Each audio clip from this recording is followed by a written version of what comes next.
খুব সুন্দর একটি ঘটনা, পুরো ভিডিওটা দেখার জন্য অনুরোধ রইল। একদিন ফাতেমা রাদিয়াল্লাহু হযরত আলী রাদিয়াল্লাহুকে বলল, স্বামী, ঘরে কিছু সুতা কেটে রেখেছি, বাজারে বিক্রি করে ক্ষুধার্ত দুই সন্তান হাসান হোসেনের জন্য কিছু আটা নিয়ে আসেন। হযরত আলী রাদিয়াল্লাহু সুতাগুলো নিয়ে বাজারে 6 দিরহাম বিক্রি করলো।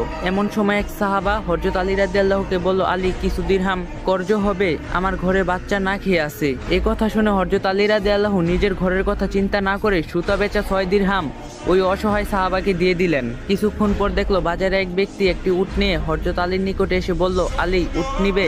হযরত আলী রাদিয়াল্লাহু বলল, নিব, কিন্তু দিরহাম টাকা নাই। লোকটি বলল, নাও, টাকা পরে দিলেও চলবে। এই বলে লোকটি চলে গেল। কিছুক্ষণ পর একটি লোক এসে বলল, আলী, তোমার উট বিক্রি করবে?